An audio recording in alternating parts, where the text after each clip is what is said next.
Louder. Thank you. Excellent. And now, we're officially beginning our performance, our showcase. Our first storyteller will be Barbara Johnson, telling my grandfather's stories.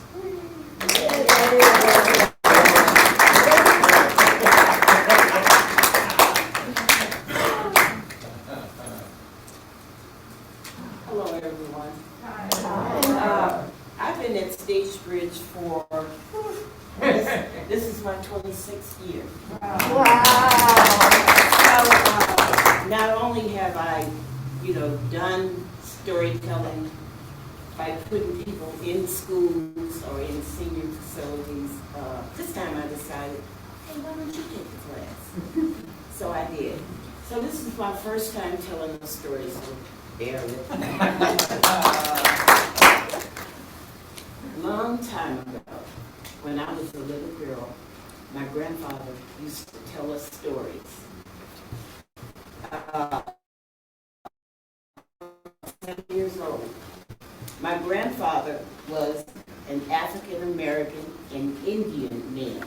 He was very tall. He was about 7 feet tall. So he would gather us all around and tell us stories about what life was like, when he was a young man and what they did to survive. So every year, let me go back a little bit. My grandfather, like I said, was 7 feet tall. He wore khaki pants, khaki shirt, and one of those Pillington jackets with the leather sleeve. He wore that as his coat. His son would send him his clothes because his son had left the South to have a better life, so that he could have a better life, and send his dad some clothes. And that's what he did. One day, my grandfather was telling us about how he hunted, fished, and they would kill hogs. They would slaughter pigs to have food for the winter. So they would do it the second week in October. And this week would last all the way until October again. So he would invite his neighbors from near and far. They would come and bring whatever they had grown on their crop to share so they could get a portion of the meat.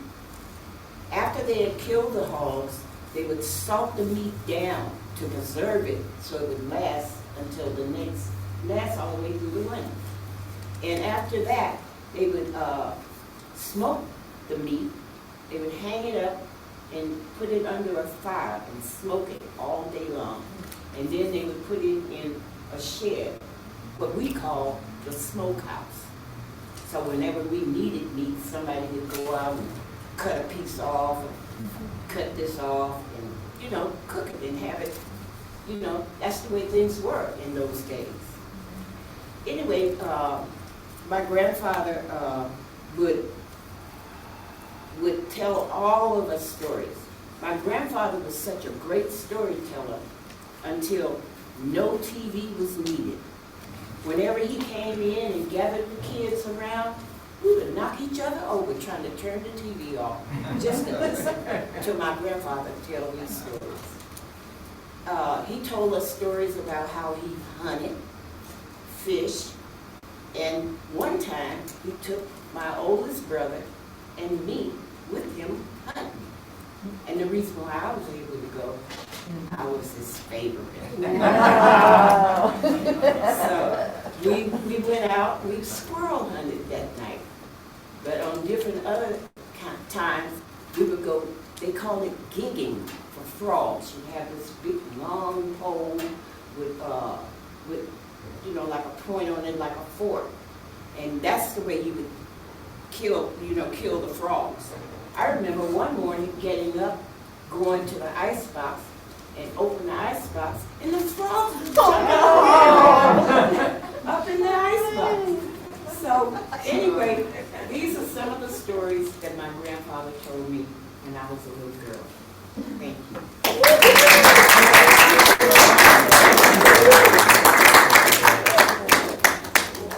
Fantastic. Thank you, Barbara.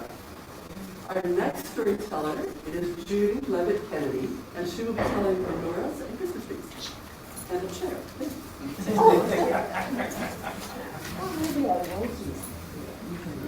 It's up to you. Can you see if I sit down? Okay. And you get to take your mask off. Oh, right.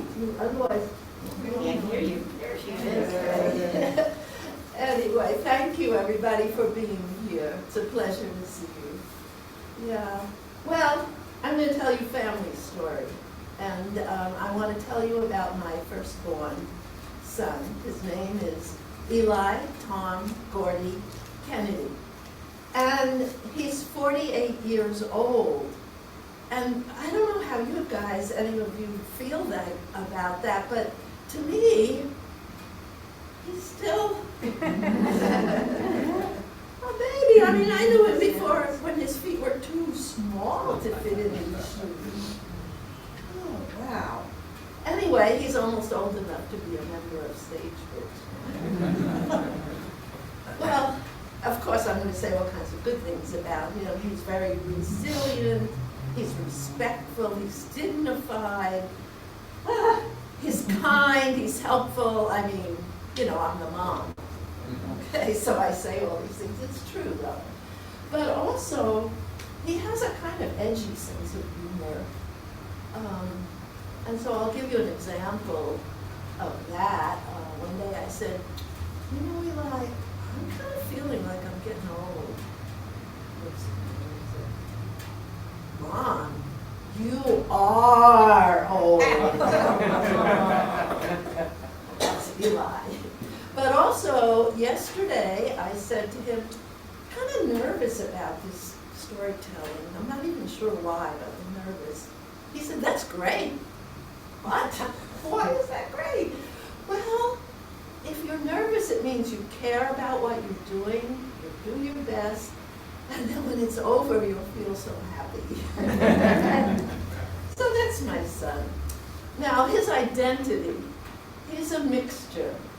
He's African American that he got from his father, Floyd Kennedy, and he's Jewish that he got from me. And interestingly enough, he's very secular, not at all religious, but he celebrates Jewish holidays, Menorahs, we have Christmas trees, Easter egg hunts when they were little, and now still those go on. But he also had a bar mitzvah, and that seemed to be an important thing to him. But the most important thing was when he was at Berkeley High, he really wanted to go to Howard University, which is a historically black university in Washington, D.C. Because that's a very important part of his heritage. He went there, loved it, and that's my guy. And he has a daughter now. She's 12 and a half. She's mixed also. She does celebrate all holidays. She's part of the Black Student Union at her school. But also she's studying to become a bat mitzvah, but she will have her bat mitzvah in June. So those are my kids. I also have a daughter, Serena, and of course I would say the same wonderful things about her, but we'll save that story for another time. Okay. Now, what I want to do is to invite you to come with me to the time when Eli was actually wearing these shoes. So to do that, you have to come back to December 1974 to my kitchen in Berkeley.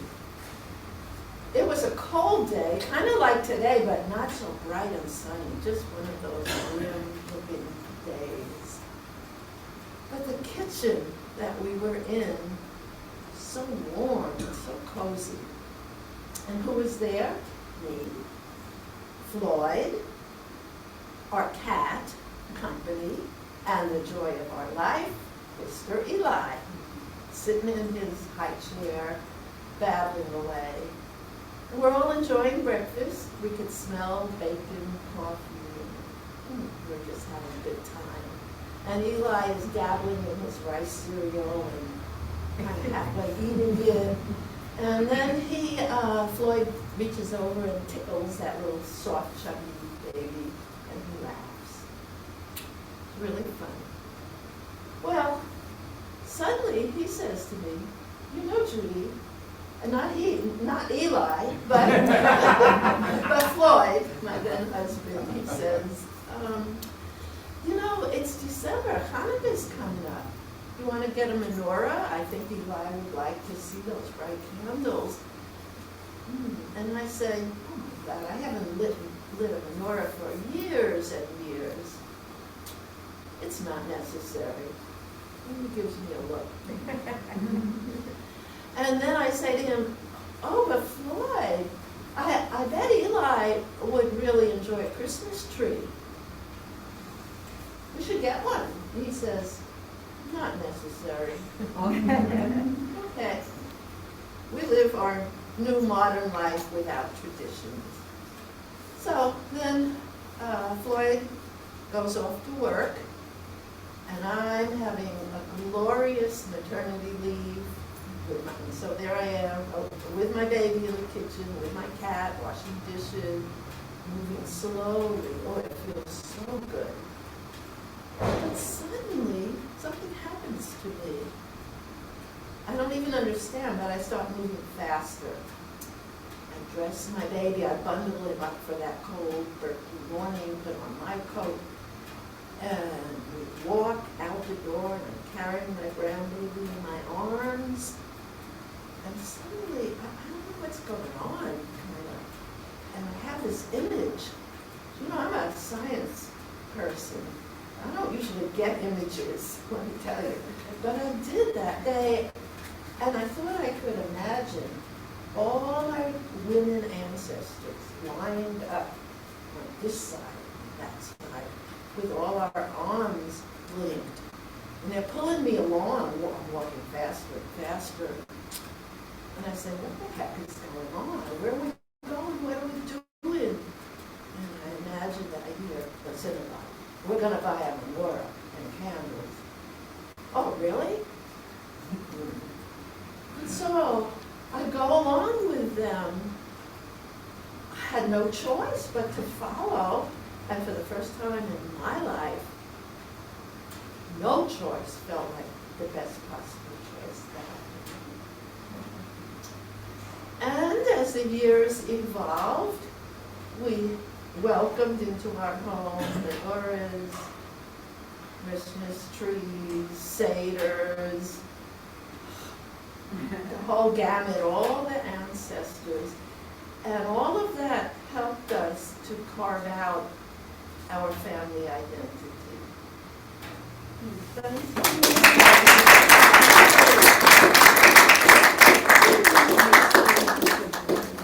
Thank you, Judy.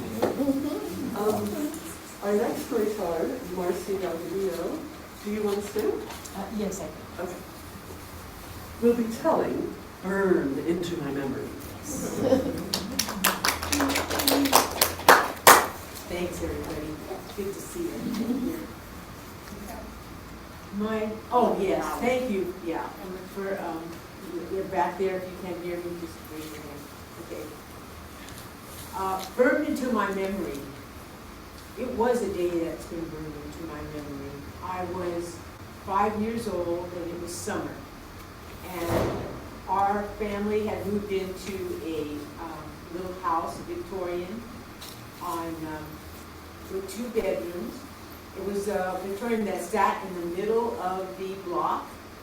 It had a few houses on our right, but on our left was Mr. Kelly's roofing company. That was a little different, and then the house behind it. So I love that house because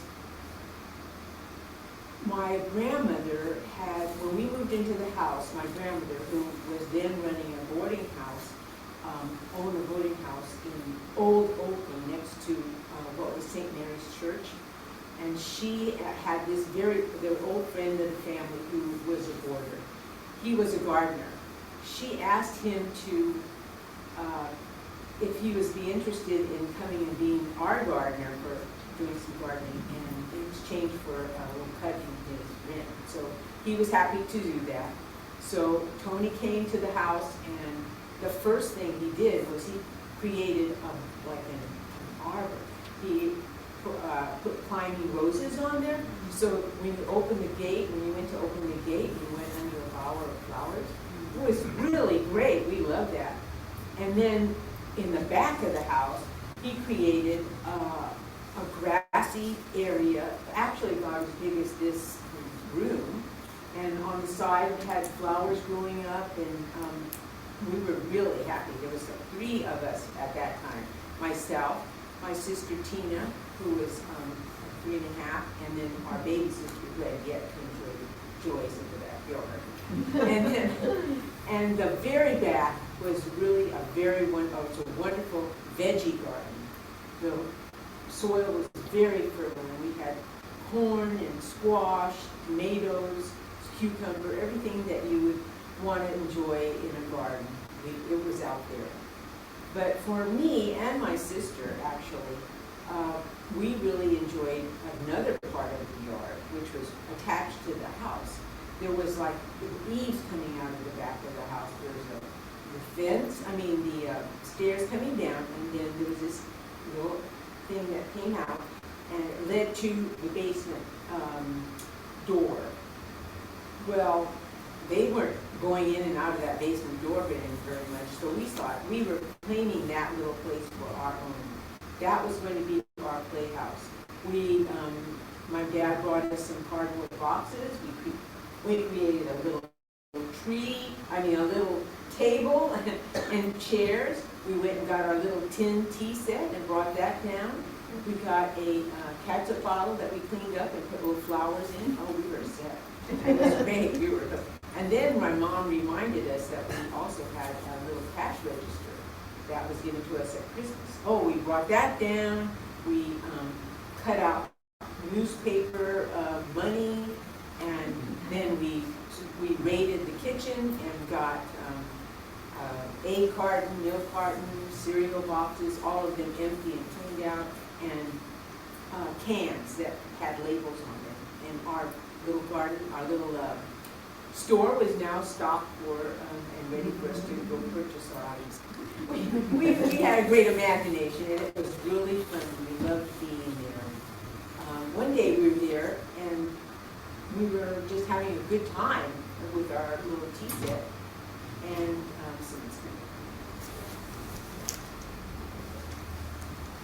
And we're playing there, having tea, and all of a sudden, boom! Yeah, that's what it sounded like. What was that? Oh my gosh. So we went out into the yard and we looked around, and then when I looked over on the side where Mr. Kelly's yard was, I saw that the fence coming from the back had started, it was burning. The fence was actually burning, and it had come up near to where we were by the house and stopped at this big avocado tree that was there. And when the avocado tree started getting burned, I think that was the popping of the sap or whatever it was there in the tree. I was mesmerized. 5 years old, I was just standing there. Flames were coming up. Oh my gosh. And all of a sudden I heard my mom say, "Marcy, Tina, come up here quick." Oh yeah, oh my goodness. So we held hands, and because my sister couldn't run that fast, so we were going to the stairs and were running up the stairs. As I was pulling her up the stairs, I looked to my left, and there's a clothesline, traditional clothesline from the porch all the way to the end of the yard, full of diapers. And what I saw was we had got some fancy clothespins made of plastic, and they were melting down on, and I just went, oh, melting clothespins. We just ran as fast as we could up and then out to the front door, and when we opened the door, there was Mr. Kelly running up the stairs. He was looking all pale and excited. He's going, "Girls, come on down here. Your house might catch on fire, quick."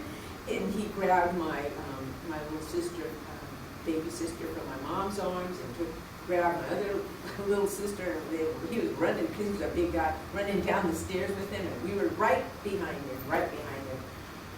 We ran out, and we ran out to the front street, and I heard, wow, woo, the fire engines were coming. Oh my gosh, 2 big fire engines were coming. And by the time we got to the other side of the street, they were out active in that yard. It seemed that there were 2 big pots of tar that was being used in those days to put roofs on, and they had caught fire, and I guess spit out the fire to all the different things in the yard. It was black smoke was coming up in curls. It was smelling horrible. It was like, oh my gosh, you couldn't see it. Big flames. That fence was gone. It was like totally burned, and the tree was half on fire. It was burning. Oh, was I ever going to see that tree again? It was shocking. Well, they quelled everything. Good work, firemen. They put everything out. Everything was still. And then one of the firemen said, "You really can't go in the house tonight because we have to make sure everything's going to be safe." So, it happened that 2 blocks down the street was my father's family, and so we went to my grandmother's house, and we stayed there overnight. And we came back the next day. It was great. Everything looked okay, quiet, and I was really happy to be in my house again and have everything that I had. In fact, now I really have a great empathy for people who have fires happening today. They lose things. And of course, we had a great fire here in Brooklyn years ago. So it was, I always am very careful about fires and flames and things like that. And also, the house is right outside of the West Oakland BART station. So if I'm ever on that platform, I will look over the platform and I can see the house sitting right there. And it looks good. It looks fine. Somebody has bought it. The tree is standing there happy and growing. And, yes, and I was a very lucky person. No one was hurt in Hey.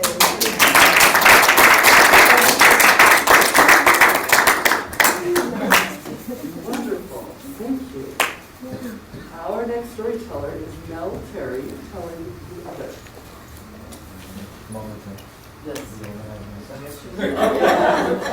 His mask back in the attic.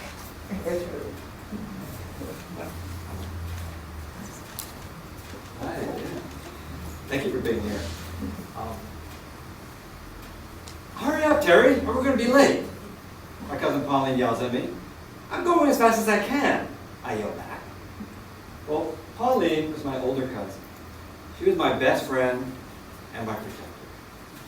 And the women in my family are pretty tough. And Pauline was the kind of person that if one of the bullies in the neighborhood was threatening me, I could just say, I'll get my cousin Pauline to you. And they would okay.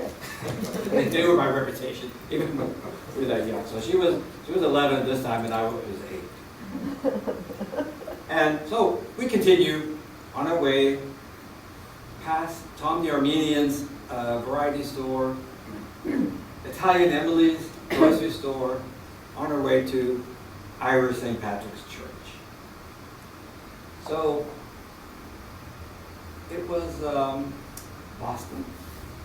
And Boston is the kind of place where when you meet somebody for the first time, it's always, where are you from? Meaning, who are your people?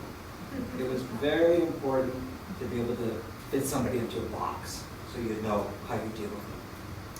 Well, we didn't really fit into any box there. It was also very conformist.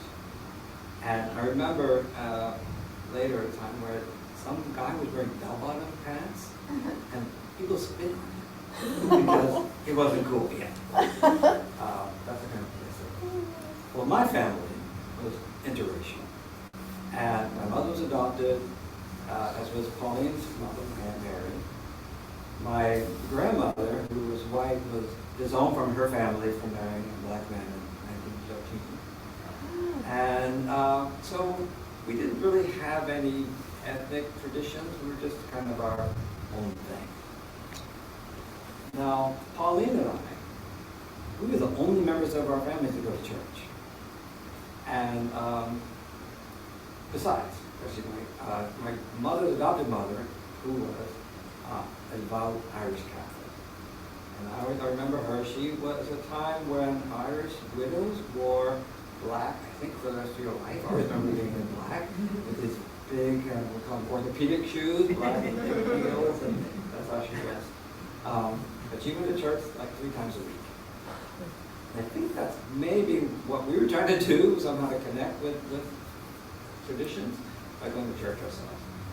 And I remember sitting in church, hands folded, kneeling on the pew, and watching the other kids, children's mass, go to communion and get their way from the tongue and approval from the congregation. But I wasn't baptized, so I couldn't participate. Well, I thought to myself, well, I want to do that.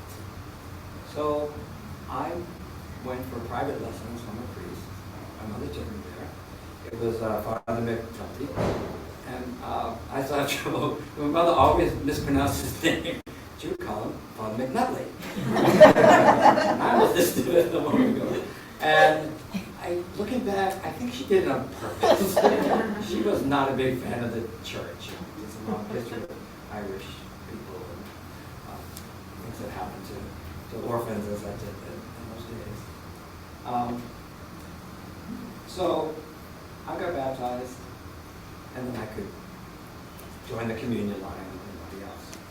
But I started to notice that my cousin, who was olive-skinned, and myself, and my brown skin, we get these very unchristian looks from the rest of the congregation.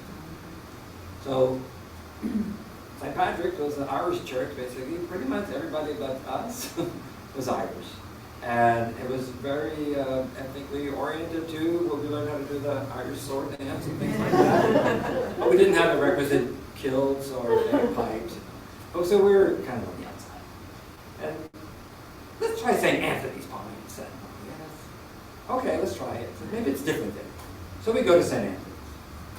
Well, St. Anthony's is just the same, only it was for Italians. So, eventually I just kind of drifted away. Well, my parents were very interested in my having experiences of the world, very diverse experiences. So from the ages of 9 to 11, I went to called the Hecht House. It was a Jewish day camp. And I was the only Gentile in it. And we would have services, and I would put a baseball cap on, wear it backwards, because I did have a yarmulke. And we would drink grape juice. It was a wonderful experience for me. It was a respite from the daily racism in Boston, and I don't know if people know about Boston, but pretty much every day I'd be walking down the street, somebody yelled something out from their window, somebody yelled something out from a car passing by, somebody would say something to you on the street, and especially if I was out with my mother, who was white, people would stop on the street sometimes and look at us, just stop and stare at the two of us walking down the street. So that was a place where I didn't know. Well, from these experiences, I learned how to be the other. I was very good. So when I went to prep school, I went to the Air Force, and then later even when I went into physical therapy school. Well, there's some advantages to being another in this case, and being good at it, is that I could go wherever I wanted to go and feel like I don't really fit in anywhere, so I could go anywhere. Yeah. But the downside of it is I always felt like I was at somebody else's party. I never really did it. So I'm stationed in the Air Force in Mississippi for a year, and then in Korea for a year. And then I really got a big dose of being the other in those cases. Then it's 1968. I get stationed in California. And it's the summer of love. I go to Golden Gate Park, and there are people doing yoga poses on the grass and dancing, to the drums at Hippie Hill. You're familiar with that? And I think to myself, oh, this is really different. This is my tribe. I think I'll join this party. and well, that was actually the beginning of it. Years later, I find stage fright, where I can be, nobody's the other, and I can be part of everything and be appreciated for the complete person.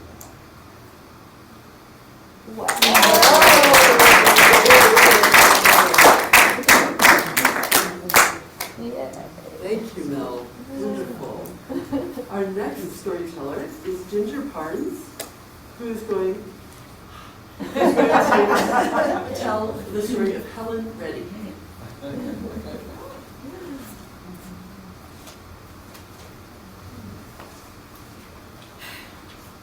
It was one of those very unusual nights in Berkeley. It was warm out. I had the windows open and even the doors to my house. I'm up on the second floor, typing away on my computer, and I see my orange tabby, Elmo, come in the window. Oh, Elmo! What do you have in your mouth now? Elmo is constantly bringing my husband Jeff and I gifts.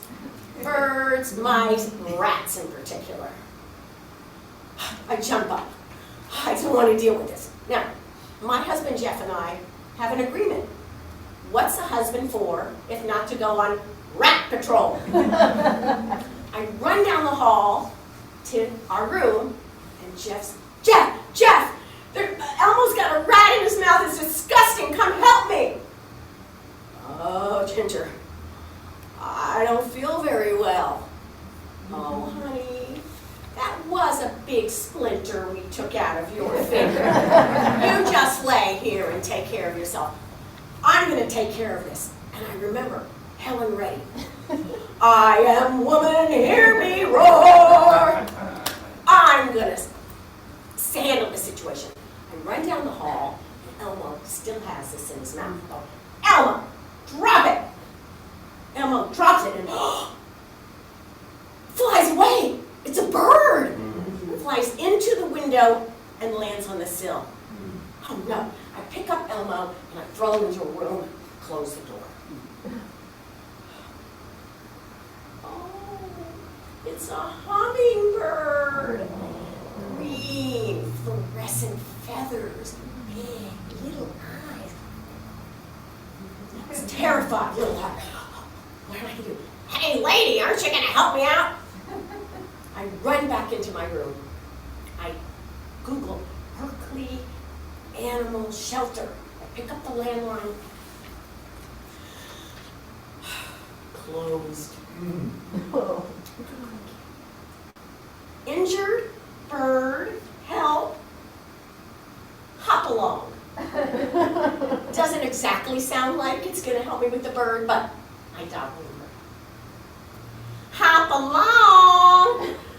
My name's Ginger, and I have this injured little bird, hummingbird, and it's flown into the window, and it's, oh, honey, we can't help you tonight. The moon's full, and I'll tell you, we're all so busy, but why don't you call Berkeley Animal Rescue? And she gives me the number. Answering machine. Press 1 for dogs. 2 for cats. Nothing for injured birds. Someone comes on the line. Berkeley Animal Rescue. How can I help you? Well, you can help me because I have this little injured hummingbird and it flew into the window and I'm afraid it's going to die. Oh yeah, honey, it's going to die. Well, what can I do? What can I? Here's what you got to do. You got to slip your finger under a little bird. Get it into your hand. Don't squish it. Carry it out. Get it outside and pray.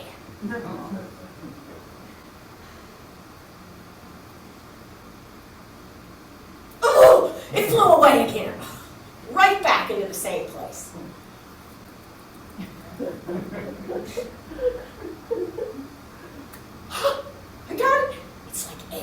like I'm not holding anything, as anyone ever held a hummingbird before. I say that prayer, open my hands, walk out the front door because it's open. It flies way across to my neighbors. I saved that little bird. But I'm pretty shaken up. I go into the kitchen and I make myself a cup of chamomile tea just to calm me down. All of a sudden, I hear my other cat, Minnie, meow. I recognize that sound. Minnie comes in with a huge rat and drops it right in front of me. I jump up onto a chair. Why do we jump on chairs? I think of myself as Blondie and Dad with her Blondie. Remember how she's standing on top of the chair going, eek, eek. This is just getting to be too much. At first the bird, and now this rat, and I don't know what to do with. To hell with Helen and Reddy! Jeff, get your butt out of bed!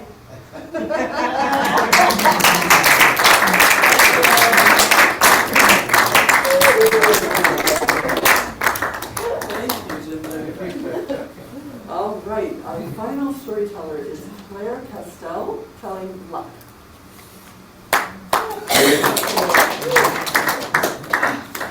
Breathe. So luck. You know, I'm never the person that wins the door prize at the park.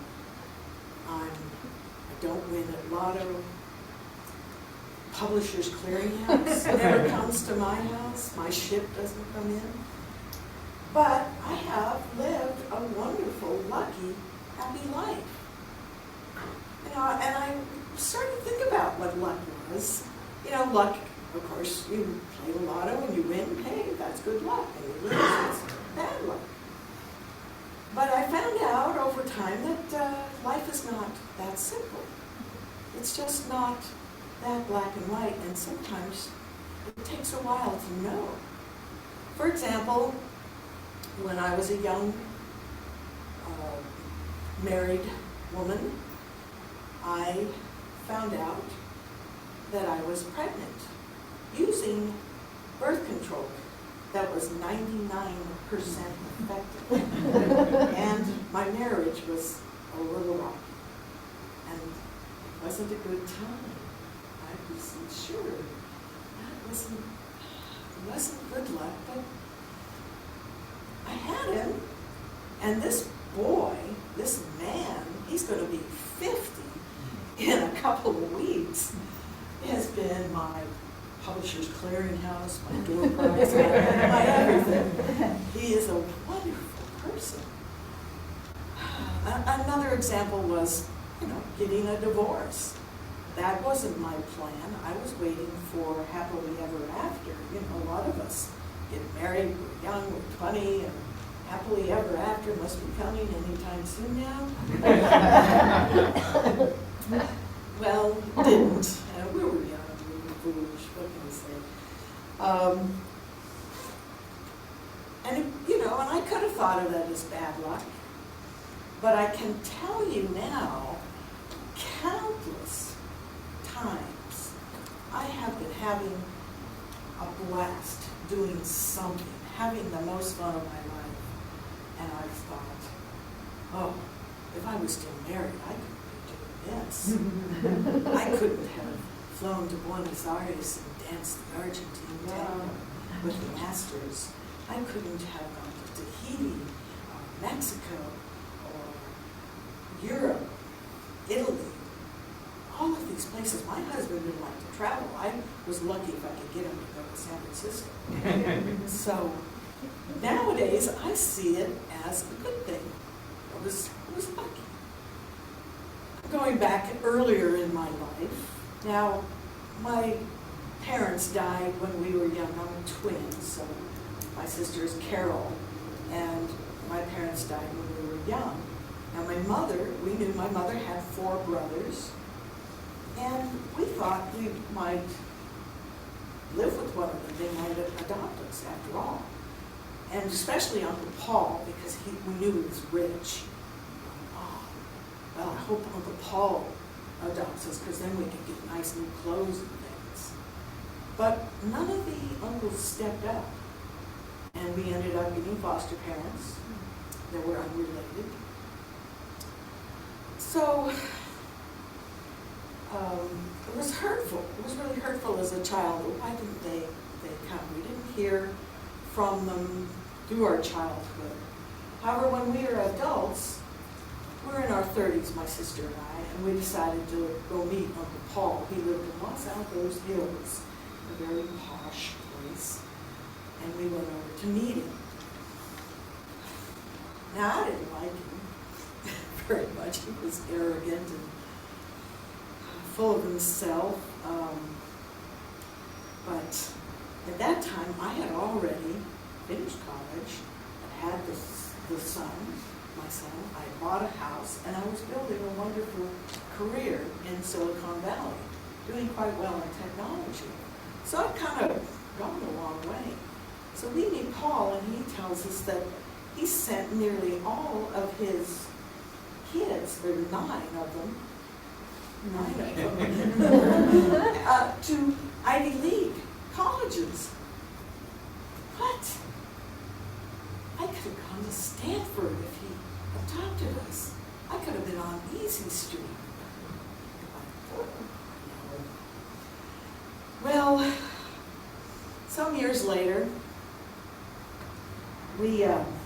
I retired, and I started looking into Ancestry.com, as a lot of us do at this age, just getting our roots, and found, well, 2 cousins found me from my mother's brothers. These 2 cousins, Jane and Patty, were from Uncle John, not Paul. But they were delightful, and they were thrilled to meet us, and we kept talking, and we were planning to go places together, but it was in the middle of COVID, and we couldn't. But they, in the meantime, they connected us with some of the other cousins from Uncle Paul, and then their kids, and suddenly we had a distribution list of like 40. So we really had a big family by then. Well, one of Uncle Paul's kids, Brian, decided to come over anyway in the middle of COVID. And I think he was trying to vet us. You know, like, were we here to take the Kirk fortune or something? So we go out in my big back deck because it's during COVID, and we spread out and we have masks, and we are chatting with him. And we finish off this lovely bottle of wine that my sister bought, and then he brings out his stash because he had extra, I don't know, emergencies. He brings out, and he's, oh, my wife was crazy. Oh, my sister is mentally ill. Your mother was said to be a little crazy. I mean, who is this guy? Look at this misogyny come. He even tries to make a pass at my sister, his cousin, his first cousin. And he's telling me all these other people are crazy? So later on, we progressed through COVID a little bit, and there was cousins from the South flying out here, and a lot of the other cousins from Uncle Paul live here. So we get together with, I think it was another 3 of Uncle Paul's daughters at this round table lunch. And I called it the Cousin Palooza. I made sure that Brian didn't get involved. So we're sitting around talking, and Kathy is very quiet and introverted and doesn't say very much. Liz says, yeah, Paul was always on us and angry about the littlest things about like what we might be wearing. And then Alice says, yeah, he always thought we were stupid, and he never thought we were good enough. And there was talk about the various therapy that they had been in. This was a common theme. They'd all been in therapy. Now, stranger to therapy, but not a lifelong thing. I got home, my sister, my twin sister Carol, couldn't be there that day. So I called her up and I said, Carol, you know what? Our life was kind of messed up, right, with our parents dying and that whole thing. But I tell you what, I think we are the sanest ones of all the cousins. I think we dodged a bullet by not going with Uncle Paul. And she laughs. So, you know, sometimes your bad luck isn't bad at all. Sometimes it's your good luck. But sometimes you just don't know it yet.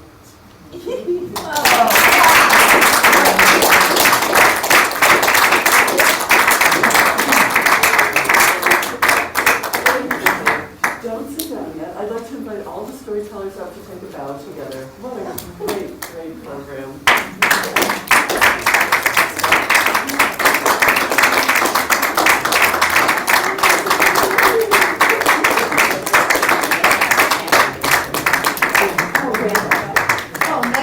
Oh, sure, why not? Here, I'll get out of the picture. There we go. Excellent. And somebody send me a picture of this too? Yes.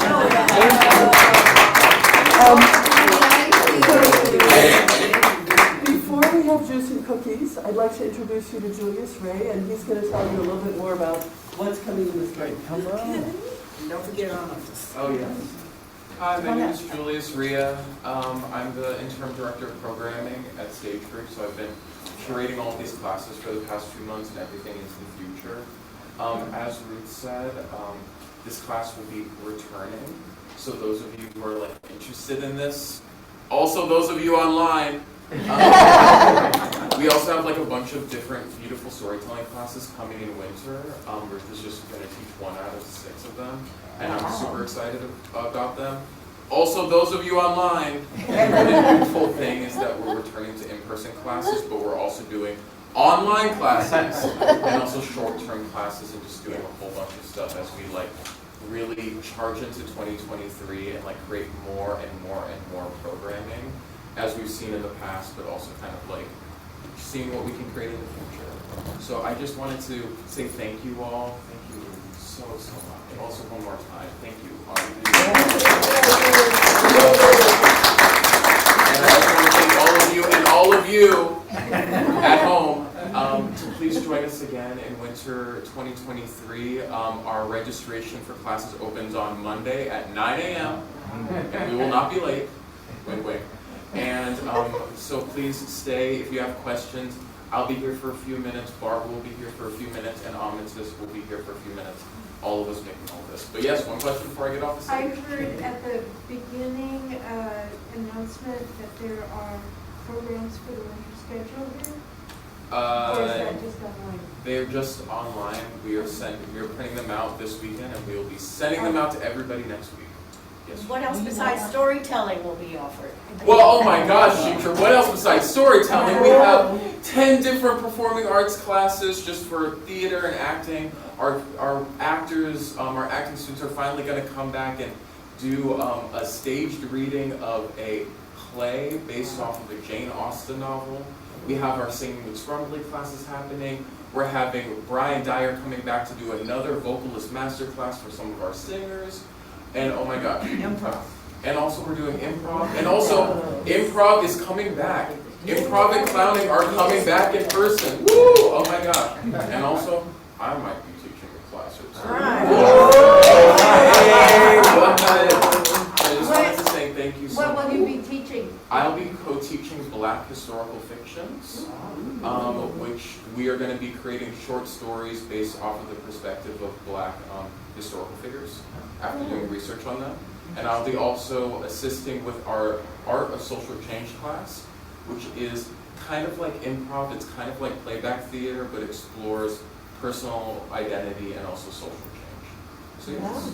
So yeah, thank you so much. I love you all. And also, thank you so much. Yeah.